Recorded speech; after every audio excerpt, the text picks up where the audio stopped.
नमस्ते मेरे नन्हे खोजकर्ताओं। क्या आप सब तैयार हैं एक जबरदस्त सफर के लिए? हम सब मिलकर अपनी पृथ्वी यानी हमारे घर के रहस्यों को जानने निकले हैं। तो फिर अपनी एडवेंचर वाली हैट पहन लीजिए और दूरबीन साफ कर लीजिए। ये कोई मामूली क्लास नहीं, बल्कि एक असली मिशन है, द ग्रेट अर्थ एक्सपीडिशन।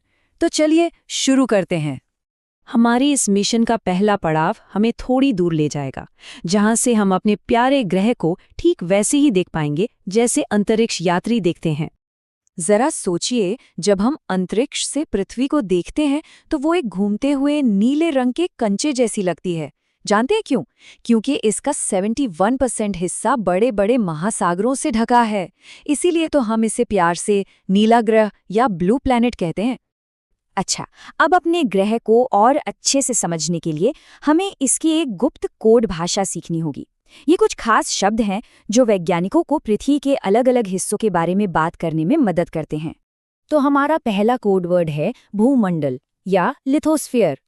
अरे, ये बस एक फैंसी नाम है पृथ्वी के ठोस हिस्से का, मतलब वो जमीन जिस पर हम चलते फिरते और खेलते हैं। पर भूमंडल का मतलब सिर्फ सपाट जमीन नहीं है। इसमें ऊंचे ऊंचे बर्फीले पहाड़ भी आते हैं और जमीन के अंदर की गहरी घाटियां भी। ये सब कुछ उसी ठोस चट्टान का हिस्सा है जिससे हमारी दुनिया बनी है। अगला कोड वर्ड है वायुमंडल यानी एटमॉस्फेयर। इसे ऐसे समझिए जैसे हवा का एक बहुत बड़ा अदृश्य कंबल है जिसने हमारी पृथ्वी को लपेट रखा है। यही हमें सांस लेने के लिए जरूरी हवा देता है। और हाँ, जलमंडल को कैसे भूल सकते हैं, जिसे हाइड्रोस्फीयर भी कहते हैं। इसमें पृथ्वी का सारा पानी आता है। सिर्फ महासागर ही नहीं, बल्कि नदियाँ, झीलें, बर्फीले ग्लेशियर और यहाँ तक कि हवा में मौजूद पानी की नन्ही नन्ही बूंदें भी। अब एक सीक्रेट बताऊं? ये मुश्किल लगने वाले साइंस के शब्द असल में पुराने ग्रीक शब्दों से बने हैं। जैसे लिथोस का मतलब होता है पत्थर, तो बन गया लिथोस्फीयर यानी भूमंडल। एटमॉस का मतलब वाष्प, जिससे बना एटमॉस्फियर। और यूडर का मतलब है पानी, जिससे बना हाइड्रोस्फीयर। देखा, साइंस तो कोड वर्ड सुलझाने जैसा ही है। तो कोड तो हमने समझ लिया।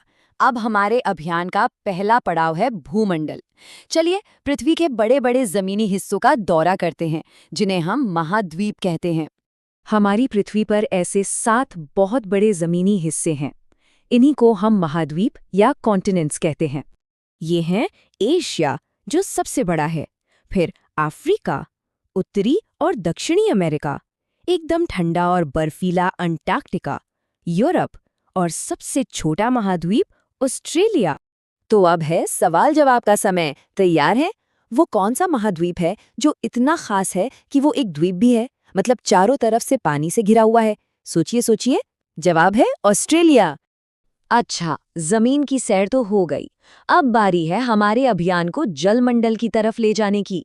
चलिए अब हमारे विशाल और आपस में जुड़े हुए महासागरों में गोता लगाते हैं। यहाँ एक बहुत ही चौंकाने वाली बात है। हमारी पृथ्वी पर जितना भी पानी है, उसमें से लगभग सारा का सारा खारा पानी है। मीठा पानी, जिसे हम इस्तेमाल कर सकते हैं, वो सिर्फ 2.5% है। तो इसका मतलब ये हुआ कि भले ही हम चारों तरफ से पानी से घिरे हैं, लेकिन पीने और इस्तेमाल करने लायक पानी बहुत ही कम और कीमती है। इसीलिए तो हमें पानी बचाना चाहिए। तो आइए अब दुनिया के 5 बड़े महासागरों के बारे में जानते हैं, जो सब मिलकर एक ही विशाल महासागर बनाते हैं। दुनिया में 5 महासागर हैं। प्रशांत महासागर, जो सबसे बड़ा और सबसे गहरा है, अटलांटिक महासागर, हिंद महासागर, दक्षिणी महासागर और सबसे छोटा आर्कटिक महासागर। और सबसे मजेदार बात पता है क्या है? भले ही इन महासागरों के नाम अलग अलग हैं, पर असल में ये सब एक ही हैं। सब एक दूसरे से जुड़े हुए हैं। पानी एक महासागर से दूसरे में बहता रहता है। अब हम अपने अभियान के आखिरी पड़ाव पर हैं, जहां हम सब कुछ एक साथ जोड़कर देखेंगे। हमने जमीन, हवा और पानी के बारे में सीखा। अब देखते हैं कि ये सब मिलकर जीवन कैसे बनाते हैं। इस जादुई जगह को कहते हैं जीव मंडल या बायोस्फीयर। ये वो खास जगह है जहां जमीन, पानी और हवा एक दूसरे से मिलते हैं और इसी वजह से यहाँ पेड़ पौधे, जानवर और हम सब रह पाते हैं। ये पृथ्वी का सबसे कीमती हिस्सा है। तो खोजकर्ताओं, इसी के साथ हमारा आज का पृथ्वी अभियान यहीं खत्म होता है।